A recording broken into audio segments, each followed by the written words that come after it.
And I believe this is credits. It is. It was a really nice ending. You know, the game started with I'm gonna show you the blue sky, and I promise you that. And then it ends with him showing the blue sky, so that's wonderful. Alrighty, let's do this, shall we? Alright, the Alliance Alive has been conquered. And my overall thoughts, I guess slightly before I get into my overall thoughts, fun fact, this is the 100th game I have played on stream. So that's kind of cool. Keeping track of that stuff, and this is neat. But overall, I actually like this game a lot. It's different than what I have been used to, but it also does some really, really cool things, and it kind of gets you thinking, like, if some other RPGs actually implemented some of the mechanics here, that could greatly change the whole world of RPGs and whatnot. Because, I mean, just looking at the combat system as a whole, it does some really cool stuff. So I definitely like this game quite a bit. It's quite nice. For story, was it satisfying? I'm definitely going to say it's satisfying. I was expecting to actually take on the entire council, so it was kind of weird that we only got to take on, I guess, 2 members of the council. I'm not sure if Rouge was technically a council member. I don't think he was. So that was a little interesting, but I would say that most things made sense for the most part. Did it feel complete? I do think it felt complete. I don't think there's anything off the top of my head that really stands out that I could say, like, oh, they didn't do anything with that. So I could say I'm pretty happy with its finale and whatnot. How was the pacing? I think the pacing was actually pretty good. You know, like, it was just like, hey, go here, go here, go here, go here, go do that, do that. And there wasn't really any issues with getting stuck, I guess. So I applaud the pacing as well. For thoughts on the story, 15 hours into the game, it feels like a familiar story. Not 100% sure where I've played a game with a story like this, though. Sands of Destruction has some similarities. Yeah, the whole story of there being like this, beast race that's kind of ruling over humans, and the humans are kind of rebelling against the beast race. I feel like I've played that before, and I know that is a Sands of Destruction kind of story, but I just think there's another game out there that I'm familiar with that has that. So the story felt fairly familiar with me, but I mean, I still liked it. I think they executed it quite nicely. I'm starting to get annoyed by the whole, this thing here of great importance needs to be destroyed to save the world, even though we have no evidence that it won't make the world worse plotline. It always starts in the worst way possible, and research is never done on the objects. This is in relation to the ether gears. It was just, it's kind of crazy that, we see the ether gears, and one of them gets destroyed by killing off Batter, but then we get around to coming to the conclusion, like, oh, because this happened, that means that if we go destroy all of them, then we're gonna save the world. And it's like, come on, man, we ain't rolling with that. What are you doing, Grossa? What are you doing? Let's see. And in regards to that, I'd much rather play a story where heroes find one such object than hunt down people who may know more about them in order to better understand if they should destroy them. More games need to make heroes doing this make things worse. And after that, becomes popular, probably need to do away with the idea for a while. So I guess in that regard, if you're gonna just go around destroying important things, you should probably get punished for that. You know, uh, and I kind of wish games did that more. Oh, I'm not clicked on this. Oh wow, there's a new game plus. Okay. Let's see. For writing some genuinely enjoyable pieces of dialogue, but also some that are lackluster, particularly Wyatt's lines after we fight Batter. Yeah, there are some really really cliche lines, and there are some really really heartwarming lines as well. So it kind of just meets in the middle, I suppose. But Robbins really steals the thunder in all of the scenes that he's in because he's doing stuff from stealing food in the background to making these offhand comments that are just so fun and enjoyable to listen to. For the gameplay, mechanics, and design section, what gameplay elements stand out?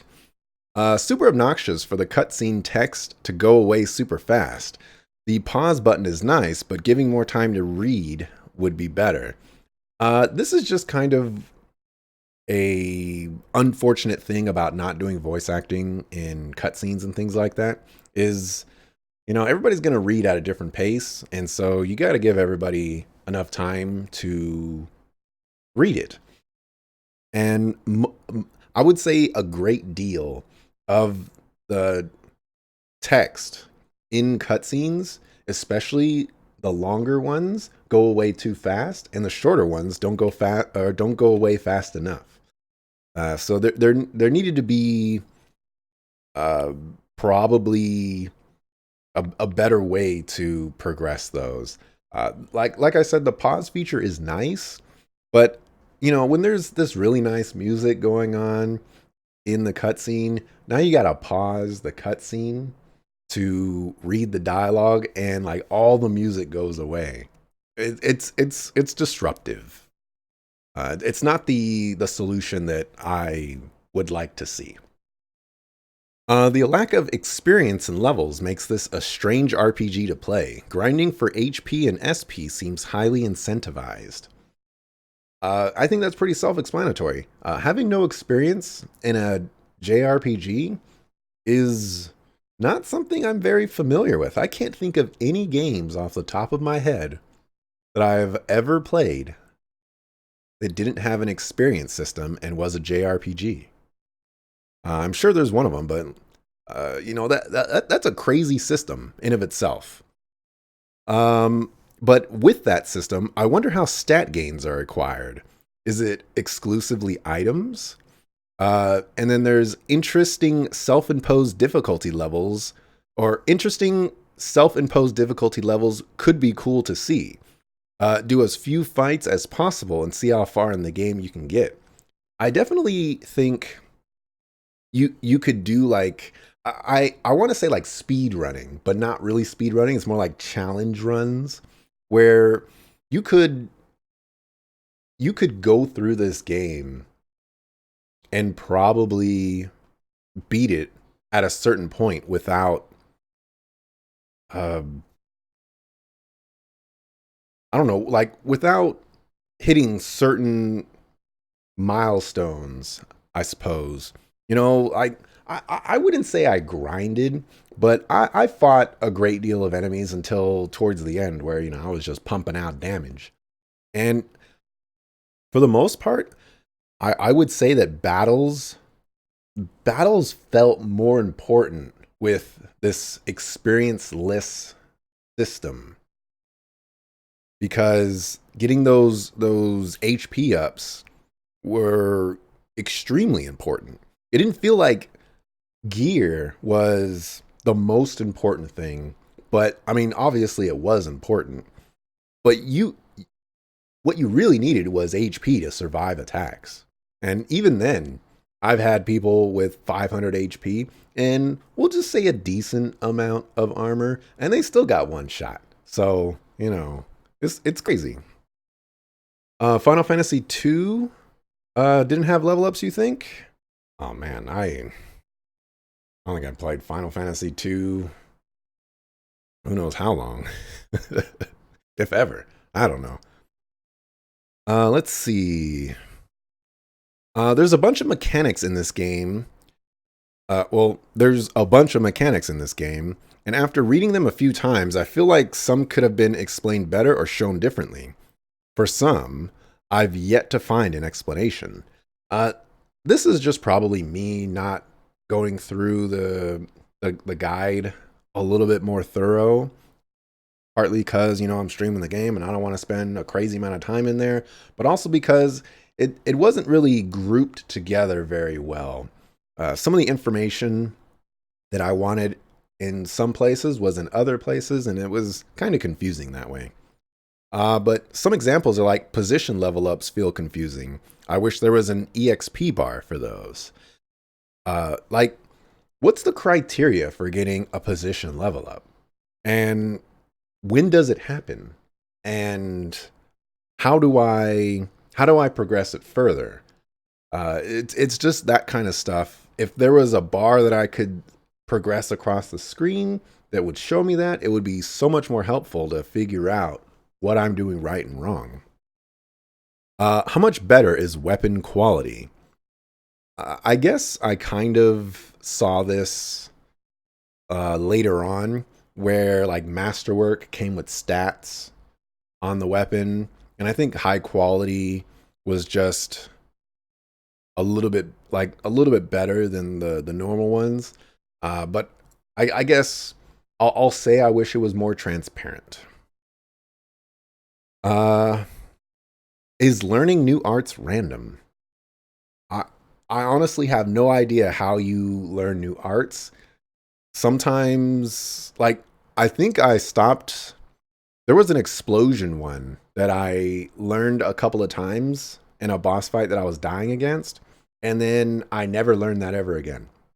So I don't know what's going on with learning arts. You get to hit, or you get hit to gain HP, attack to gain attack, and cast spells to level up magic. Is that Final Fantasy 2? Because that's also an interesting system. Let's see. Dead party members get full talent points when combat ends. This is basically the equivalency of dead party members getting experience. And is as much as possible, whenever I can, I definitely have to applaud any game that does this, because honestly, should a character that's dead be excluded from getting the benefits of the battle? I personally don't think so. I mean, the punishment to me is your character just died. In a lot of games out there, you have to spend a somewhat expensive-ish item early on to get that character up, or that character dying just made the battle that much harder. I mean, you don't need to make the game harder for that, and so I appreciate this game not doing that. I love it when games give you unusual party members. Robbins is so cool. He's a penguin. I Robbins is amazing. He's not very good. He has a really, really, really good buff with the courageous flapping or whatever. It's so good. But I mean, that's he's probably not worth using because of that. And the damage that he does, like, I tested it out before. He does not put out competitive damage to everyone else, but he's so cool, and I love using cool characters. Like, that's basically my MO. If you're cool, I'm gonna use you. And Robbins is cool, so I just love unusual party members, and a penguin is about as unusual as I thought I was gonna get in this game. So I'm very happy about that. Let's see. The Snow Realm split party segments, or the The Snow Realm split party segments were super obnoxious. Splitting up a party and forcing you to use your B and C teams likely needs to be a cardinal sin. This was obnoxious. I got past it, but I I'm always an advocate in games where you should be able to use the party members that you want to use. And so that's why I always advocate that's why I always say that I want all characters to get full experience. Because what if I wanted to swap to Shiki at the very end or Matilda or something like that? They didn't get all the HP ups, I don't think, that everyone else did. So, you got to build those characters back up. And in those specific situations, if I failed those fights, I'd be stuck there. I'd have to go grind out and buy them equipment. And that would have been an incredible slog. So just don't do that, Come on. Don't do that. Let me see. What'd you say? If they die without doing anything, they should miss out. Would be cool if it were based on like rounds alive or something. I think we could debate the minutia of that, but I'd probably be against it as a whole. Although I'm sure we could come to a compromise, I suppose. Although that does sound like a fairly nice compromise, to be honest, when it comes to dead party members getting experience. I don't know how I feel about the stealth mission. There's a stealth mission in this game, and it kind of felt out of place. I didn't fail it. It didn't seem overly difficult. It kind of seemed unnecessary. I don't think it needed to be there. Let me see. Sealing abilities you don't need to use to get a buff is a great mechanic. This is. I definitely think that all games should take a look at this ability. If this game, let's just say this game gives you 15 abilities per weapon, okay? It is so cool that you can turn off all the abilities that you have no plans of using or are useless to your build or what have you. And for each one that you turn off, the abilities that you're keeping get stronger. That's just a really, really cool idea. And I hope some other games out there take note, because it's really awesome. Some simple yet great puzzles early on. Wish there were more. That's pretty self-explanatory. I definitely wish there were a lot more. As a matter of fact, I think there were only a few of them in the very, very early game, and that was it. I hope that wasn't a spider that just like happened somewhere over there. Let's see. The possible randomness can be very annoying. Between learning sorcery skills, position ups, arts, HP, SP ups, and whatever else I'm forgetting, it's just a lot of mechanics happening under the hood. This was quite obnoxious for me. I can understand that you want to put some stuff, you don't want the player to worry about everything, I guess. I can get that. But I feel like everything was just taken away and everything is random. And I want to have some agency or some control over what I want to prioritize.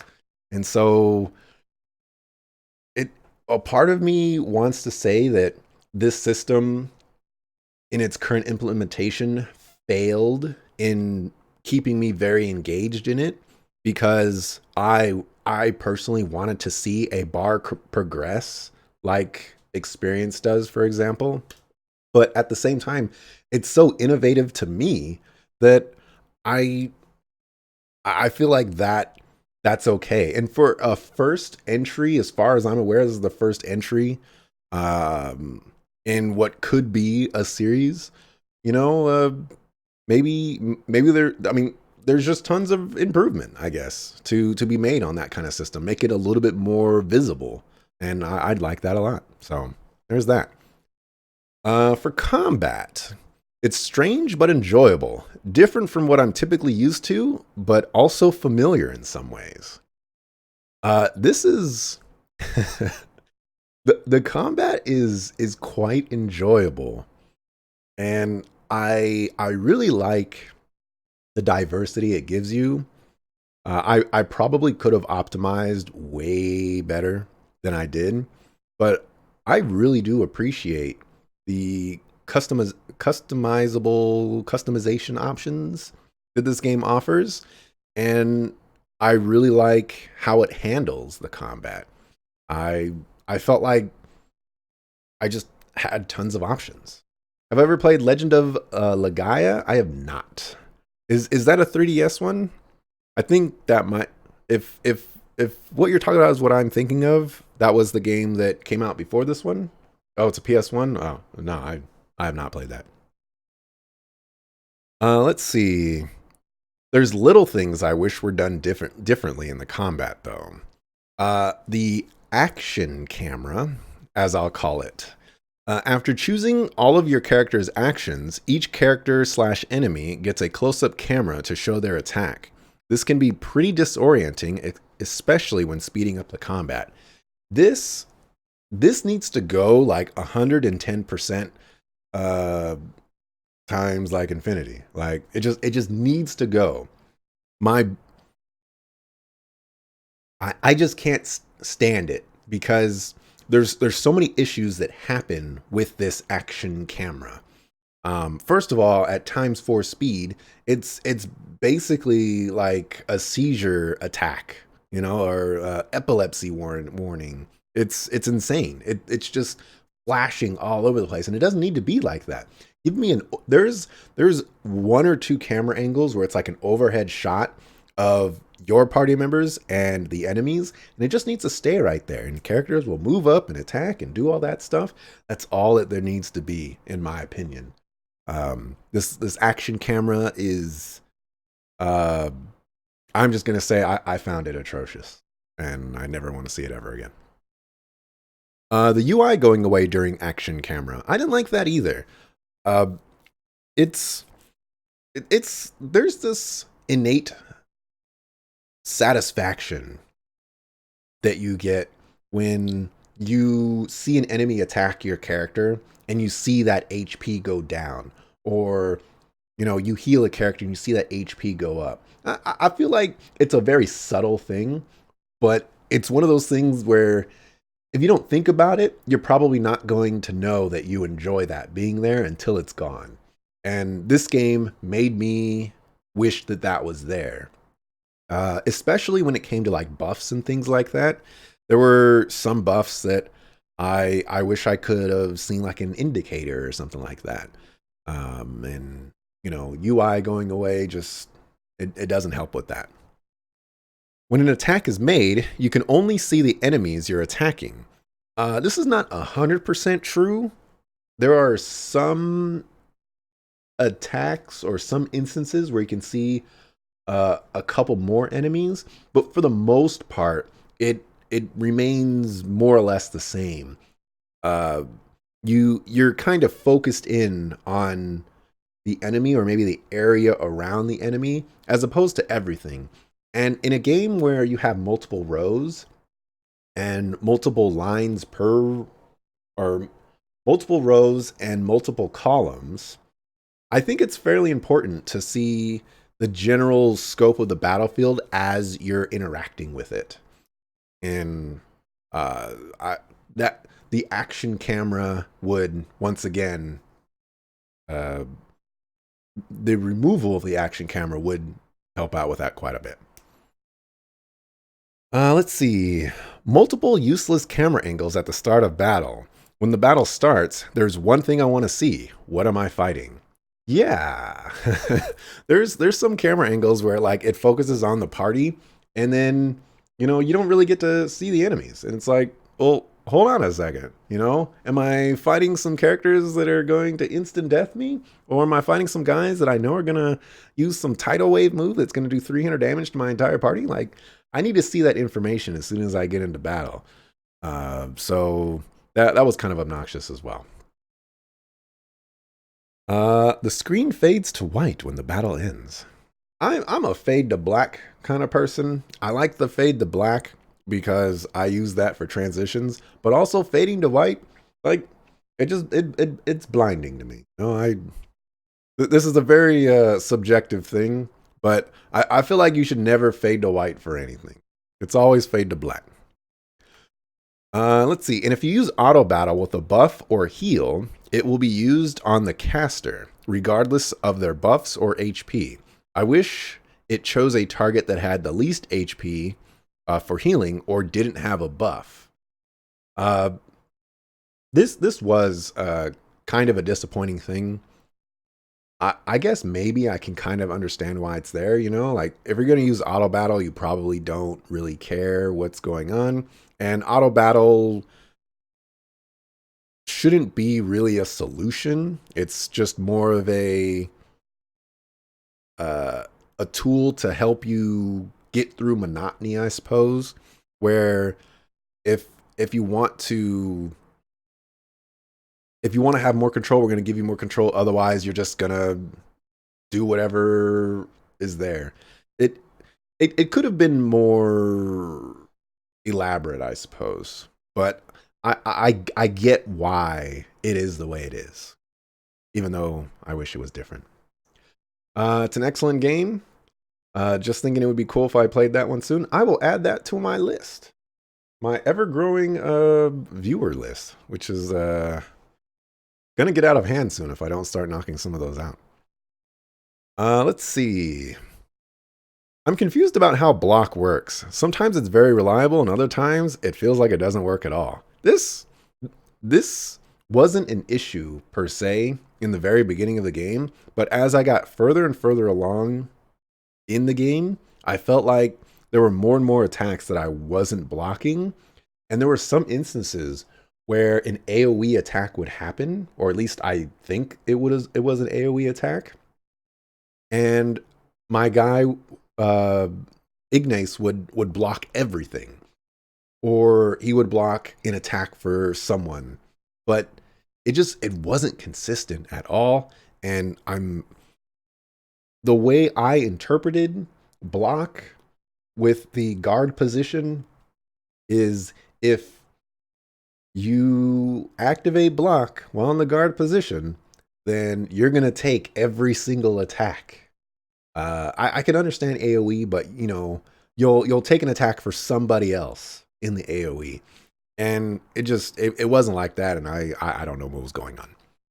So there's that. For dungeons, no dungeons that stand out to me. I feel like all the dungeons were fairly decent. None of them were annoying or inflated by backtracking. I didn't feel like practical dungeon design was an issue in this game at all. Although I will say Hakurei Castle, that was... why would you build a castle like that? So I'll throw that one there. For Cardinal Sins, removing a key party member without sufficient replacement. This was Vivian and Ignace imprisoned in Hakurei Castle. This was annoying because I was actually using both of those characters. And so I had to substitute in one character for Vivian, and then I had to bring in I'm forgetting his name. The Beast guy. I'm really forgetting his name, but I had to bring him in, and like he was a decent substitute, don't get me wrong. And I guess that in some ways fulfills another cardinal sin, but I'll just once again say that I think you should be able to use whoever you want. And I don't think the story even really justified it enough to remove those party members. Especially when they gave us the Beast guy back. You know, it was disappointing. Especially because I decided to use those two characters. It hurt more. And another cardinal sin, no value indicator or tell to determine enemy HP. This one I was really, really disappointed. I thought one of the guild towers would give me this ability, and I really thought it was the library guild. And that's one of the reasons why I went to level up the library guild. And let me tell you, the Library Guild getting leveled up all the way is not very exciting. Kind of disappointed with that. Probably should have went with Recon Guild for the sweet, sweet talent points. For miscellaneous section for sound, the music was quite nice in this game. Actually, I think it was very chill, and there were some really really nice tracks in it. There's no voice acting. For graphics, I like the graphics, and I think they did a good job of upscaling all the textures for console and PC release.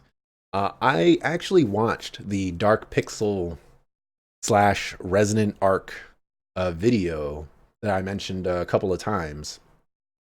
And that was the 3DS game that he was talking about. And they definitely did a really good job with upscaling everything. It looks like a 3DS game. You got this tiny little screen that you're viewing everything on. So mad props to how they did this. And I also gotta say, I should probably put this under the developers watching section, but like I didn't crash or have any issues.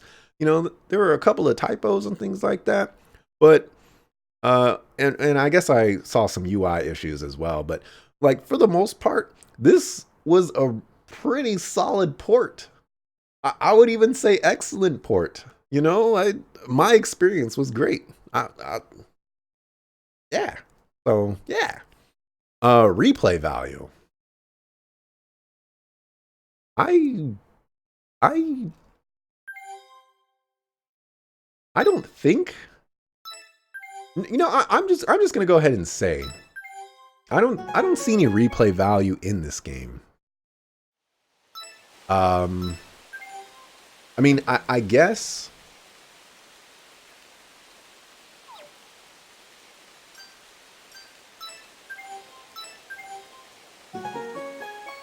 No. Yeah. All right. Let's see. This will start a new game with items, money, field guide information, and character abilities for your clear data. We'll start a new game with your accumulated talent points plus an additional 10,000 points. Kind of weird that they give you two separate ones to go off of. Yeah, I don't really see any reason to replay this game. I don't think you're gonna get a different experience by replaying it from how things were going. So I'd say that. Let me see. And if the developer is watching, I like this game. I hope we get an Alliance Alive 2. I'd be more than happy to see a sequel. I would like some changes as iterated on earlier, but I think this game is definitely a mighty fine JRPG, and it introduces some things that I've personally can't recall / have never experienced before in an RPG, and I think they're great ideas that just need little tweaks, like quality of life things, and it's nothing crazy complicated or anything like that. It's all super simple stuff in my eyes anyway. But yeah, I think you guys did a great job, and hope to see more. And I also want to say again, this is a fantastic port as far as my experience goes. So thanks a lot. And that's gonna wrap it up here for me for today. It is 9 o'clock. Been streaming for 3 hours, and good stuff. But yeah, anyways, I'm gonna wrap it up here. Thanks for watching. Appreciate it. See you on the next game.